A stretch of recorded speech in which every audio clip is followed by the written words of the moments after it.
And with that done, I can finally start working on my next lesson. Enjoy! Hello and welcome to the guitar lesson for Careless Whisper, the Glasson version from The Voice. And the song starts off on a D minor, but I'm only going to play two notes. The A, the fifth, and the root D. And I'm using my index finger and my ring finger for reasons which should be apparent soon. But right now, I'm just going to alternate between those two notes. And when it's time for the verse, I do the same thing except I hit the bass note. The guitarist in the original does not do this, but since I don't have a bass player around, I'm compensating. And doing that, so I hit that low D on the first beat, so. The next chord is a G minor, and here I'm grabbing that G with my thumb and doing a hammer-on at the same time to the B flat.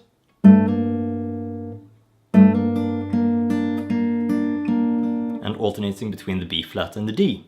The next chord is B flat major 7, and it sounds like this.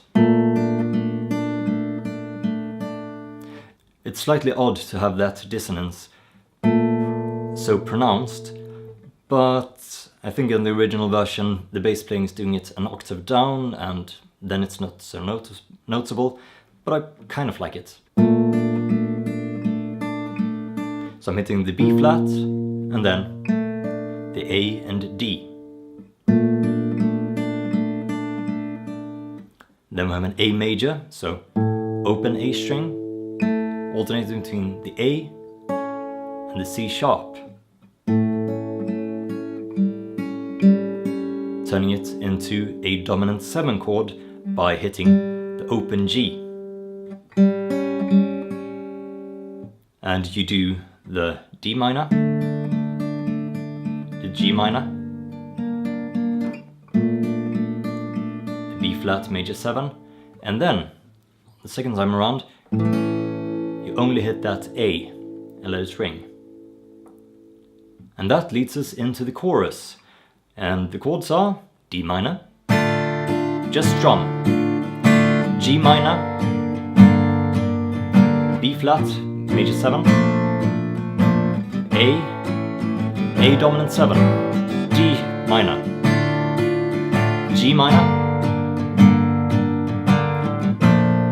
B flat major 7, and then the last A. So no dominant 7 the second time around, but instead the A here is extended. So you just continue with the strumming, and then after a while you just stop and let it ring. But I should probably explain some of the chords. The D minor you should already know, otherwise it's easy to find.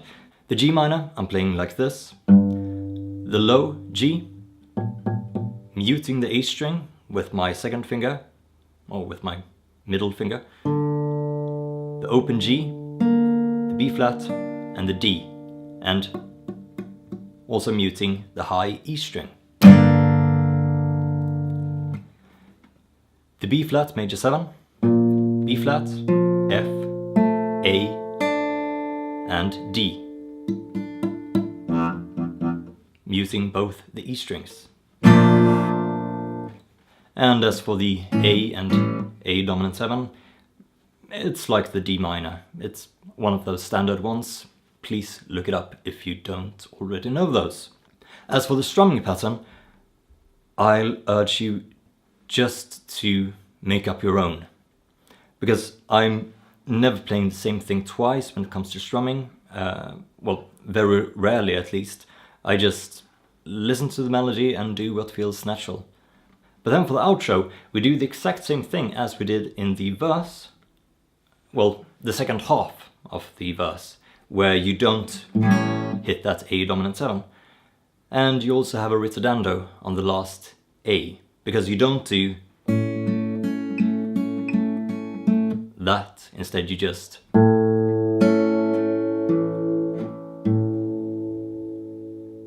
just hit some of the notes and then end on a D minor.